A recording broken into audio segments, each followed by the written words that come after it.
Welcome to part 2 of the course. You've made it this far. You are in it. You are in the thick of it.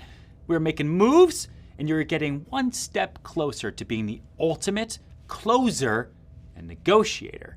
Switching it around.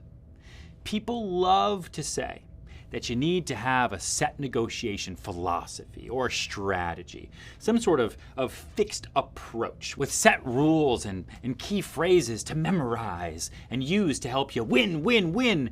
You may have heard of ninja selling or the challenger sale, but at the end of the day, none of it means anything because it's all there just to get you to one point.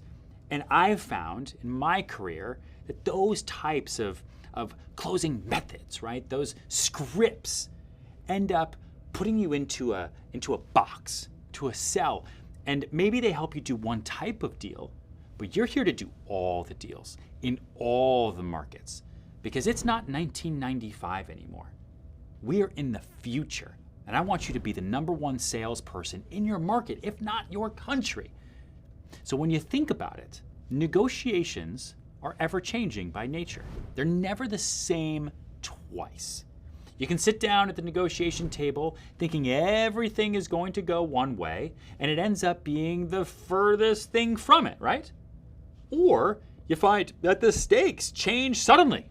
You've spent days arguing about replacing a window, and suddenly no one cares about a window at all. And it's all about a property line or that tree line over there or something else totally random. Because people are emotional beings, especially when it comes to buying or selling their homes. Having a fixed strategy, being too wedded to a particular approach can often do more harm than good. Why?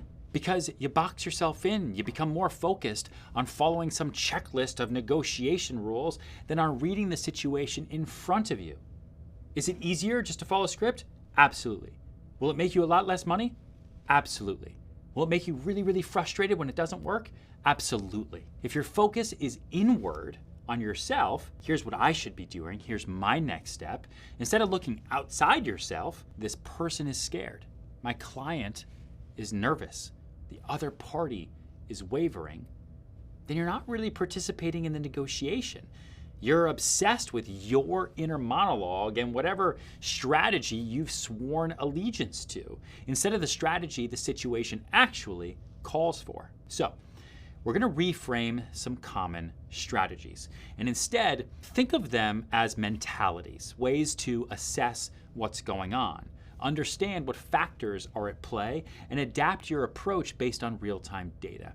Attitudes that you can adopt and adapt depending on the situation. Now you're gonna find yourself using them all or only one, depending on the deal, weaving and intertwining them in your own unique way. And I know you're probably like, WTF, Sirhant? What do you mean there's no paint by numbers approach? That's why I bought this course in the first place. Just tell me what to do. Tell me what to say. Just do it for me. I know. Breathe. Paint by numbers is dangerous. Like in football, by the time you call the play, maybe the conditions on the field have changed. The opposing side, the defense, has switched up their line or whatever, and now all of a sudden the play you just called, doesn't work, gotta call an audible, right? Now you're just playing improv. I have something better than paint by numbers though. I have the hall method. Think of it as a quick walk down a hallway where a closed deal waits for you at the end.